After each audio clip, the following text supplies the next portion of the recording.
want to show you a picture, and Chris is going to put that up.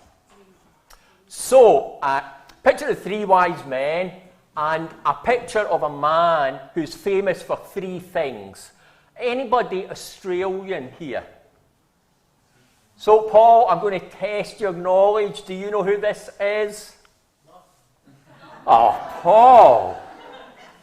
So, this is Bill Hayden, who is a famous, except with Paul, Australian politician. He was a government minister in several different governments, but he was the longest ever serving Governor General of Australia, and that's like the Queen's representative. So that was the first thing that he was famous for. The second thing that he was famous for is that he was a very militant atheist. Anytime he got the opportunity to attack Christianity, that's what he did. And famously, what had happened to every single Governor General before was that they became the chief scout. And he refused because you had to take an oath to do my best, to do my duty to my God. And he said that he wouldn't say that because it was against his conscience. So he was famous for being a politician, famous for being an atheist. And then in 2014, something happened that shocked the whole of Australia. He became a Christian. Things happened in his life, just like we were all talking about earlier, and they led him to Jesus. He was 85 years of age when he became a Christian. And the reason people were amazed was that generally people who are really militant atheists stand for everything against God and don't generally come to have faith in Jesus. Now, if we had talked to those kind of religious leaders around Herod, they would have put the Magi in a category with people like Bill Hayden. Because they thought that to be a Magi, a wise man, was to be about as far away from God as it was possible to be. Give you a little bit of background about the Magi. They weren't kings. It's a difficult word to describe just with one word in English. So they were part astrologers, they were part pagan priests, and they were part sort of philosophers. And the thing is that every single thing that they believed and did, somewhere in the Old Testament, God condemns it. And so the Jewish people thought, if you were thinking of somebody as far away from God as it was possible to get, the Magi were in that category. And yet Matthew tells us, just like Bill Hayden, they took a journey. For them it was a physical journey that led them to Jesus. And I'm going to read to you how that happened. We saw the little cartoon earlier, but let's read the story. After Jesus was born in Bethlehem in Judea, during the time of King Herod, Magi from the east came to Jerusalem and asked, "Where is the one who has been born King of the Jews? We saw his star when it rose and have come to worship him." When King Herod heard this, he was disturbed, and all Jerusalem with him. When he called together all the people's chief priests and teachers of the law, he asked them where the Messiah was to be born. "In Bethlehem, in Judea," they replied, "for this is what the prophet has written. But you, Bethlehem, in the land of Judah, are by no means the least among the rulers of Judah, but out of you will come a ruler who will shepherd my people, Israel." And then Herod called on the Magi secretly and found out from them the exact time when the star had appeared. And he sent them to Bethlehem and said, "Go and search carefully for the child, and as soon as you find him, report to me, so that I may go and worship him." And after they had heard the king, they went on their way, and the star they'd seen when it rose ahead of them until it stopped over the place where the child was. When they saw the star, they were overjoyed. And coming into the house, they saw the child with his mother Mary, and they bowed down and worshipped him. And then they opened their treasures and presented him with gifts of gold and frankincense and myrrh.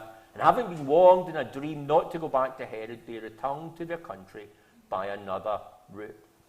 And so Matthew's telling you there that these people who were far away from God took a physical journey and a spiritual journey to Jesus, because they ended up acknowledging Jesus as their king, worshipping him. And many of us were talking and sharing about what Bethany was, about the spiritual journey that we took that led us to Jesus. And I want to talk to anybody here tonight who's not come to know Jesus as their Lord and Saviour, if you're at home, on the live stream, or here. And I just want to encourage you to do the same thing, to go on a journey and allow God to lead you to Jesus. Now, how do you do that? How do you take a spiritual journey that might take you from being far away from God to coming to know Jesus? Well, actually, I think it's pretty simple. You simply do what the Magi did. And here we are.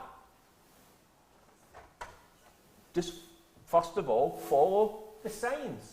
They saw a star when it rose, and they followed it. Some of you who are a little bit older, who come from the UK, might remember this. In the days before GPS, when we had to go on a really long journey, we would travel from Scotland to the bottom of England to visit my sister. My dad used to send away to the Automobile Association, and they sent you a route. And it told you the signs that you had to follow. Take the sign for this road, for that town, for this road, for that town. And if you followed all the signs, eventually you would come to your destination. And I think that's a great way to think about the way that God works in our lives. He gives us signs that point us to Jesus. And if we follow that sign to the next sign, he'll give us another sign that will lead us closer and closer to Jesus. That's what he did with the Magi.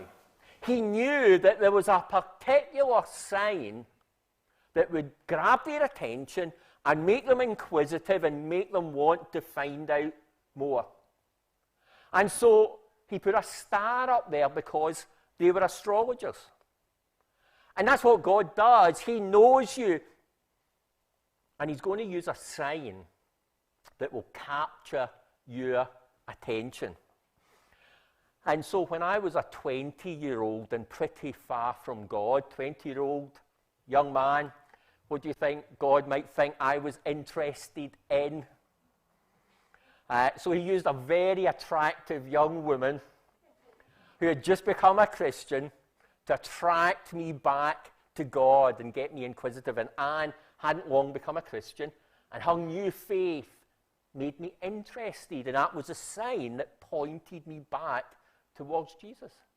I know a microbiologist who, as he was looking at cells, thought, this can't have happened by accident. That was a sign that made him think there must be a God. Maybe you know some people who just look at creation, look across at Mont Blanc and think, there must be a creator. I know that there are some people in this room, and for you, Christian community, the love of God's people, that was a sign that pointed you on your journey towards Jesus.